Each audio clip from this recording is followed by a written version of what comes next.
people to just not do what they have said they are committed to doing. And that is a characteristic of the situation you have with the DRC. The good thing is it's always in the open, it's in public. I don't have to explain much. If they were doing it quietly, people would get confused and start saying that maybe others are actually responsible for all that they are seeing. But the good thing, they come out and say it.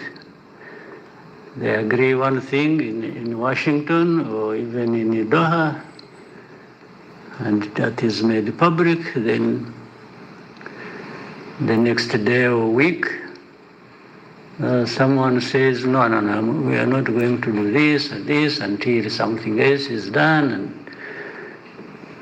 even when what they are referring to has also been under discussion. And whether in your mind you agreed or not, what has come out of you, if it's on record, you definitely have a problem explaining why you would agree one thing in the room, and then when you are out in speaking to the media or to whoever, you say a completely different thing, or even renege on what you actually said you're going to do. So that is one part of it. But somehow we've been limping through this all the way. Some things done, others not, others half. And now maybe possibly with the time taken and effort, we'll find ourselves in Washington, which I should have started with. I think the fact that there is even a possibility of meeting in Washington and discussing or agreeing or signing anything is a good effort. For all the years before, we haven't had anything like that.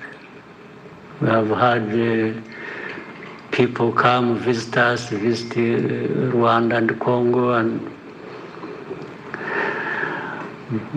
rush to the UN and the Security Council and make decisions and make announcements and pass resolutions. That's why in the first years we spent a lot of time on that without really having anything tangible in place. I think this process of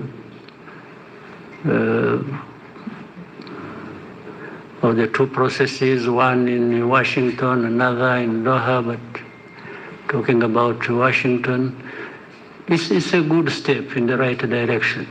Whether we arrive at a decisive moment that gives us a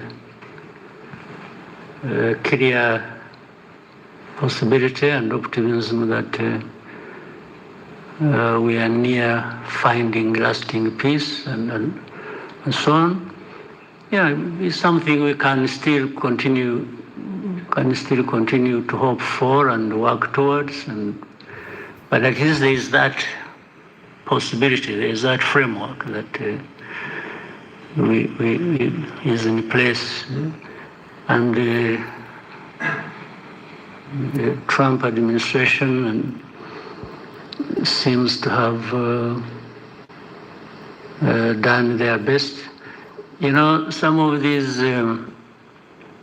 processes will not work, not just because we are meeting in Washington or the powerful United States is involved. Yes, they have a big role to play. It's what I was praising them for, having made a huge effort. But until those people concerned directly, they themselves want and commit to achieve the end result, which is stability, peace, and security for all that needed, even the most powerful will remain wondering which way to go, or frustrated, if you will.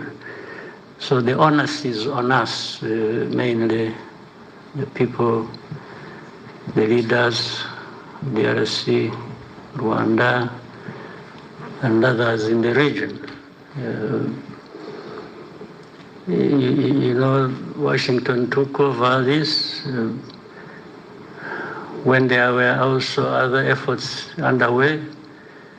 I'm sure maybe one of you will be asking, or you yourself had it on mind but didn't raise it. You would be asking, what is the East African SADC process? Because they were there. Or the AU, or whatever. That speaks volumes. And the reality is the knot is tied in one place. These problems are happening in Congo, but it seems the leaders don't care or don't know, or they have refused to take responsibility. They just keep daydreaming and talking about all kinds of things, and whenever they've gone all places, the only thing they know how is to keep asking sanctions for Rwanda, sanctions for Rwanda. Okay, but if you sanction Rwanda, how does it solve your problem? How does it solve your mismanagement of your country affairs? How does it give citizenship rights to the people who have been complaining for decades and have had to take arms and fight you? How does it solve the problem of you having to import mercenaries to come and fight for you? How does it do that? I mean, people should really see things for what they are, and you may hear so many stories about different things, but you also have the ability to see through all that and make your own judgment.